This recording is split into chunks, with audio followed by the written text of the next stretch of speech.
We are delighted now in studio, the balance of the hour. We're going to thank them for our patience. It's just their patience, just an unusual morning with this happening Friday, and I wanted to honor them. We have folks from New Hampshire Technical Institute on the workforce development side. I don't know much about this, but I'm going to ask themselves to introduce themselves, and we're going to jump into this because I've been amazed the more I unravel and learn about our community college system and our colleges and the people there, like yourselves and the students, the energy, the engagement with young people and older people going back and getting a degree and coming out. I still remember a few weeks ago, I think the title is Medical Imaging Director, person who heads up your medical imaging. And she said to me before commencement, Jack, we have 150 students in our program. And before they even meet the commencement speaker, all 150 have been hired before they graduate, many with bonuses to go into imaging and healthcare. And I'm going, that's a 2-year degree, and they're going to be starting off probably within a year or two, 6 figures. So let's start with Kristine. Introduce yourself, workforce development. What do you do at the college? Thanks, Jack. I'm Kristine Dudley, the statewide director for workforce development. You're the whole statewide thing for workforce. I'm going to learn a lot about workforce development. I am. So, our focus on workforce development is, of course, with education and training. So there's a lot to workforce development. Employers across the state are worried about recruiting, onboarding, training, and retention. But our focus is on the education and training and being one of those key providers for employers across the state. And I want to talk about the engagement, and let's meet your colleagues. I know we have Ann Banks here, but let's go to, is it Kathy Taylor? Yes. Kathy, what do you do? Don't you like that question, by the way? No, I do. You're too young to remember, but Dustin Hoffman was in this movie, The Graduate, and he's floating around the pool and he graduates. I think in the movie he was graduated from Dartmouth, and it's like, what are you going to do? What are you going to do? And he said, plastics. So anyway, what do you do?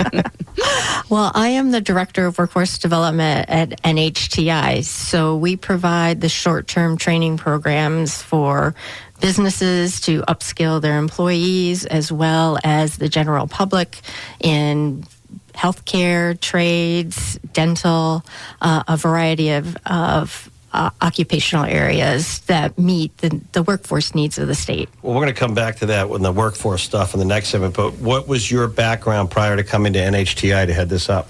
I was the director of career development and internships, academic advising, and study abroad at Colby Sawyer College for 21 years before coming to NHTI. What made you want to come to NHTI, and how do you contrast the experience? Because Colby Sawyer it's a beautiful spot there and the campus, and I haven't been there in a while, but the contrast to New Hampshire NHTI. When I was at Colby Sawyer, I was more focused on working individually with the students and making sure they were prepared for their internships and getting employed. At NHTI, I am doing the programming part. So even though I still have contact with the students, I'm doing all of the coordination, hiring instructors, developing new programs, that type of thing. I get it. And you like what you do? I do. I love it. It's different every day. Ann, introduce yourself. What's your role there? Hi, I'm Ann Banks. I am the Apprenticeship Program Manager for the Community College System. And what I do is manage our full team of apprenticeship hub developers and our hubs that are centrally located around all of our colleges. And build registered apprenticeship programs. What's that again? And build registered apprenticeship programs for employers. Registered apprentice. Okay, so making the connection with the employer. Right. So we work as the intermediary, and so we work with the U.S. Department of Labor, the employer, and the apprentices and our students in all of our colleges to really build out training programs for employers through the registered apprenticeship programs. Now, I want to come back in the next segment, but Ann, in your area, explain that apprenticeship. Who are the apprentice? So if I'm a student at the school, I can go be an apprentice at a HVAC company. Right. So we build registered apprenticeship programs for all of the employers, and really the employers are the ones who are hiring. Okay. So they're building, and we are in traditional and non-traditional space for apprenticeship. So you customize with the employer. So it's all customized with the employer. They build those programs out, and it's open to everybody in the state. So we've had apprentices straight from high school, right up into, I think our oldest apprentice was 65, who was doing a career change. In layman's terms, what's the difference between an internship and an apprenticeship? The easiest way to explain it is that an internship is really student-driven. They're getting that experience, seeing if they like it, and a registered apprenticeship is really employer-driven, and they are building their talent pipeline to go through and build out their workforce. People going through the apprenticeship probably end up working for that company or that sector. That is the goal, is that they're hired on from the beginning. All right, let's do this, J-Dog. Let's sneak in a quick break, come back with our full segment, our NHTI experts, workforce development. I want to understand it a little more from the perspective of the companies out there. But a lot of this sounds like they're working very closely with New Hampshire Technical Institute to customize programs really towards a win-win is for the business as well as the student, because it's expediting the pipeline to fulfilling employment. New Hampshire Technical Institute, I always love to talk sort of higher ed philosophy, and I loved our time at New Hampshire Technical Institute, bringing back the trades that week we had right after the November 5th election. It was really needed because it was a great break, and 4,000 young people in that auditorium. And Mike Rowe and I were doing the show after it was on stage with Governor Ayotte, my show there, and all the businesses there connecting with those young people excited to go into the trades or community college. But we have to debunk so many myths about higher education, but workforce development may be a good way to start. And we have the statewide director, right, Kristine? So again, I want to go back to basics on workforce development.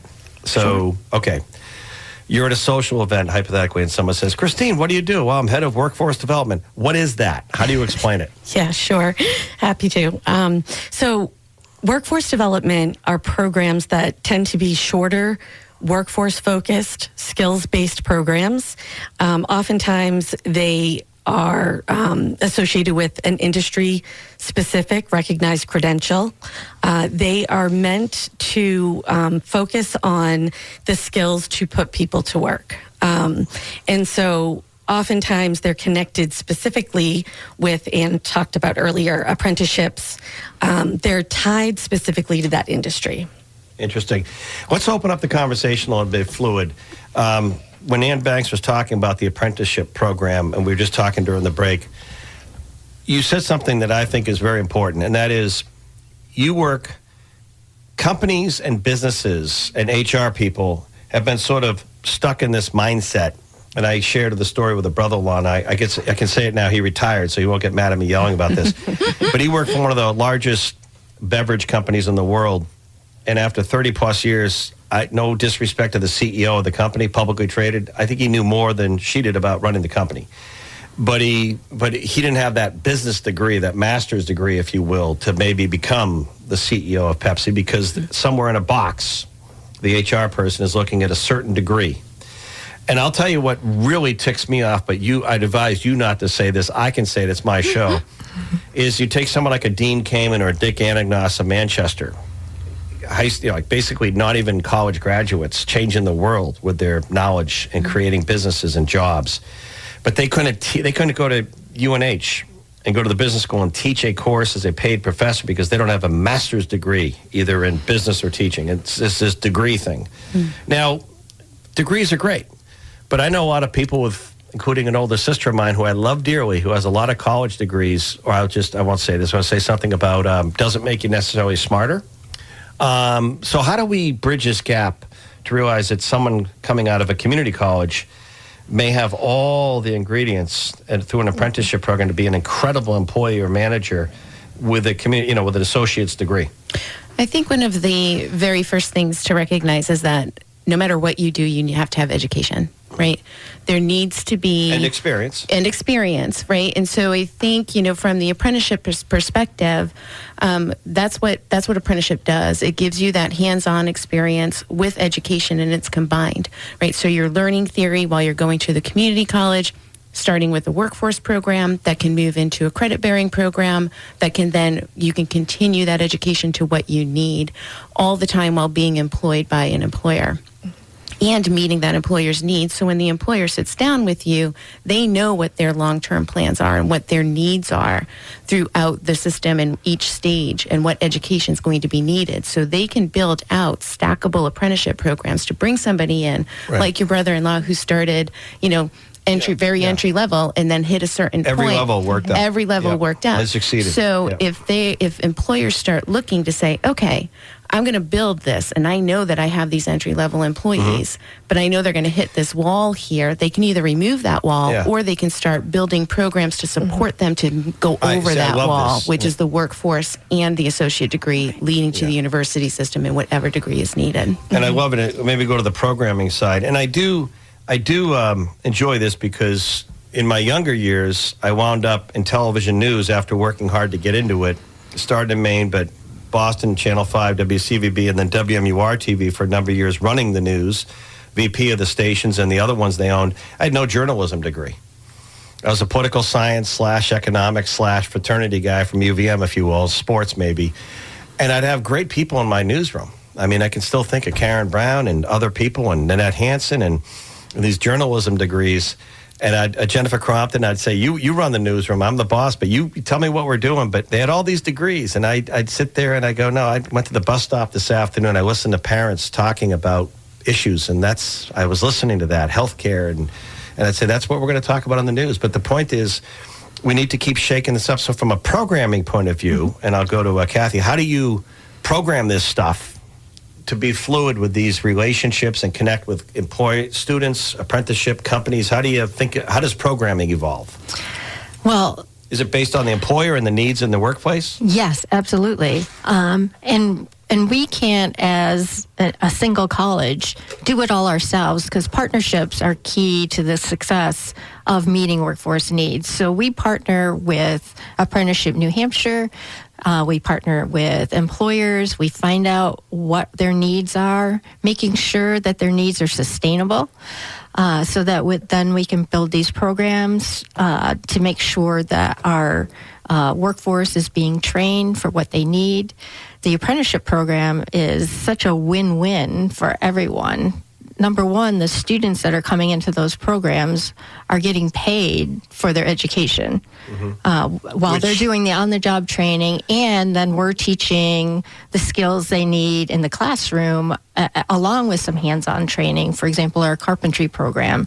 Elaborate just on that one. Tell me about your carpentry program and how this works.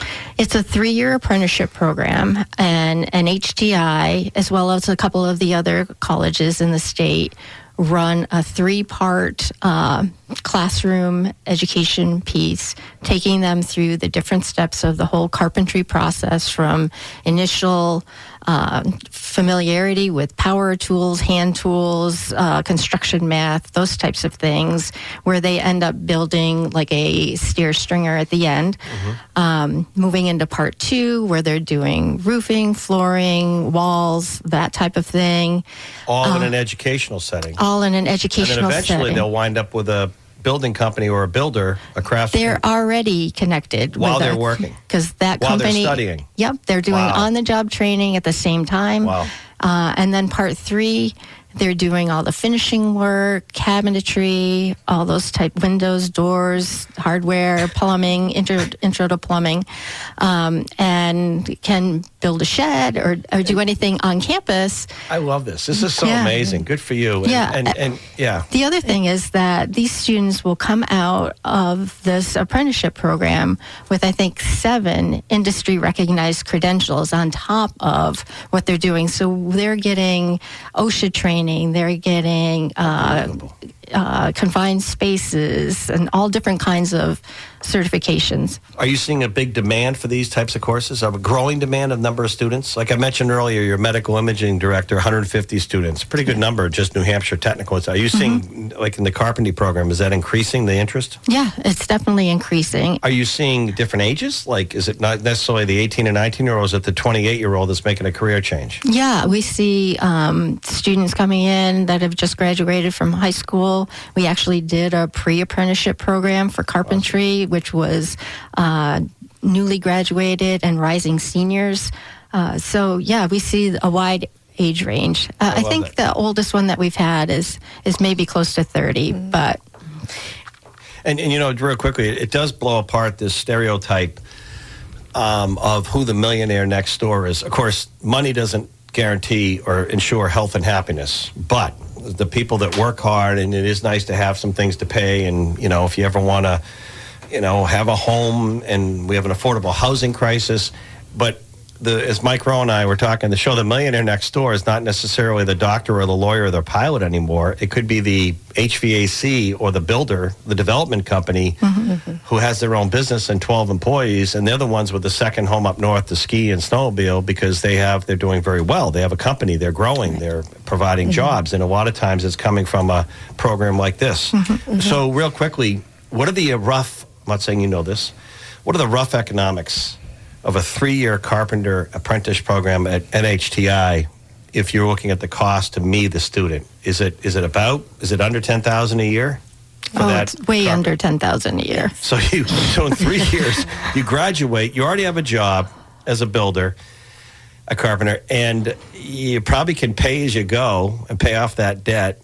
Or you can come out of a college with $150,000 in debt and be an anthropologist. I don't know. Go figure. Well, and we work with the apprenticeship program, can provide grants to the students to help pay for their tuition. There's Workforce Innovation Opportunities Act funding from third parties to help students pay for their Do you walk the students through that, help them out on those grants? Go ahead, Kristine. Yeah. No, I think one of the key things about apprenticeship is that it's a post-employment program. So folks that are in our apprentices already have a job. They've been hired. So to learn. We're exactly there. It's an earn and learn. Master craftsman or learn, but as an apprentice, you're already being paid. You're already being paid as an apprentice, and you are doing your education with us.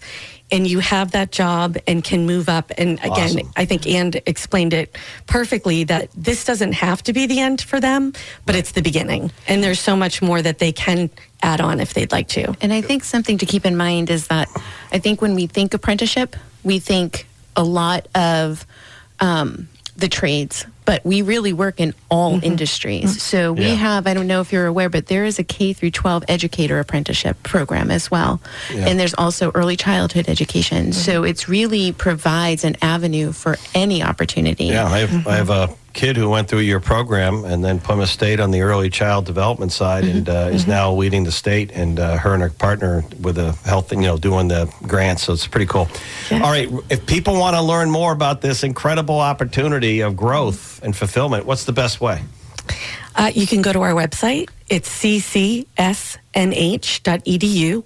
That's CCSNH.edu, and there is a link to workforce training. What does that stand for, by the way? The Community College System of New Hampshire. Oh, so you're connected to that for statewide development. We are. Thank you very much, Kristine, Kathy, and Ann. Thank you so much. I love it. I appreciate it. Great team members. Thanks for having us. Really is awesome, inspirational stuff. Our guests from New Hampshire Technical Institute, we were finished up, but we had a few more moments, and actually, it was Kathy, I think. She said, we should come back, and there's more here, and we should get you back. But, we have a few more minutes. We'll take a break. So let's talk about on the healthcare side, some of the programs you're working on. We thank our friends at NHTI, bringing back the trades. Yeah, I really want to talk about our LNA programs. We do, obviously, that's a big need in the state. And NHTI does LNA training for Concord Hospital and Merrimack County Nursing Home. But our newest one was a partnership with Second Start in Concord. It's LNA for Success, and that was working with students who are English as a second language learners, training them in the LNA program and taking a 6-week program and expanding it into a 12 to 13-week program where we are focusing on English language skills for medical terminology, then doing their LNA training with clinicals and laboratory and online training, and then extending that even further where we we have 3 weeks of test prep for them so they can take the state licensing exam. So we had our first group who graduated on June 6th, 7 students, and it was an awesome experience. Maybe Ann can touch upon this. I sense what I'm hearing from you and your colleagues that a lot of the work, or how do I say this? I do a lot of veteran advocacy on the show. One thing I hear from veterans is just dealing with the whole system is overwhelming.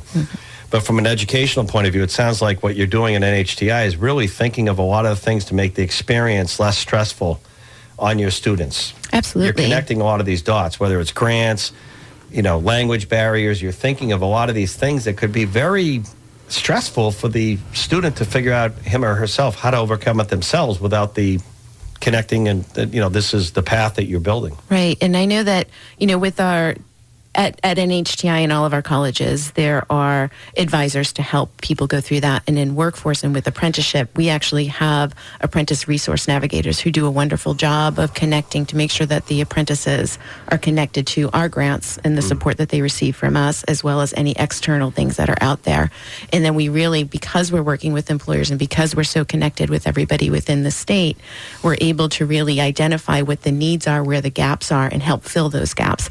And that's what we really focus on at NHTI and across the entire system, is how do we fill the education gaps to fill that workforce. And when I was talking earlier about our 4-year undergraduate programs versus the innovation and the, how do I put this? Innovation and more frontline ready, the community colleges working with our employers and students. But liberal arts is an amazing thing. I'm a product of it. But what I sense in myself as an example is I kind of went into college not knowing what I wanted to study or even major in. I remember sitting around with a few friends. What do I major in? What do you want to major in?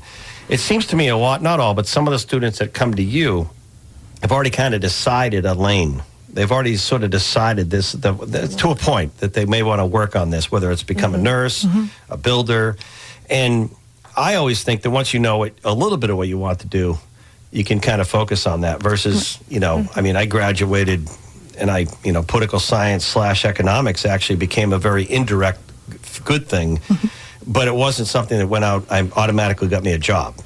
Right, because you have passion for what you're doing now because you do have that focus. But it wasn't through education. I found it after, kind of what do I want to do? And I think sometimes education can have nothing to do with your career, and that's fine. That's fine. Right. Be an English major, be a writer on the side, and you may be a medical doctor. It's fine. I just think sometimes in the community college system, it's when you find out what you want to do, there's no stopping you sometimes. And I think that's where it can really become powerful. Yeah, and the other thing that we do, going back to the story about your brother at the beverage company. In-law. Brother-in-law, we do customized training with employers. So, for example, Associated Grocers of New England, we run a frontline manager training program for them. So they're always promoting from within. And so we provide that training for those individuals to become managers. Kathy had mentioned, sorry. Yeah, real quick, we got about a minute. Yeah, yep. Kathy had mentioned earlier about the pre-apprenticeship program, and I think that that's exactly what you're describing, right? Is that not everybody knows what they want to go into as an adult or even, as a high school student. And so we actually build pre-apprenticeship programs to where they're getting a taste for what those occupations could be. So we had a healthcare pre-apprenticeship to where they're learning the basic fundamentals that they need to enter a career, and then they're sampling individual, they're job shadowing different occupations within the organization, and then they can decide which apprenticeship path they want to go down. Cool. I'm going to let you finish, Kristine, with the website again. Great. CCSNH.edu. That's CCSNH.edu. And you were going to make a point. Go ahead. I was going to make the point that we have something for everyone. So I think that's the beauty of the community college system. Yeah. And you made the point that not everybody knows what they want to do.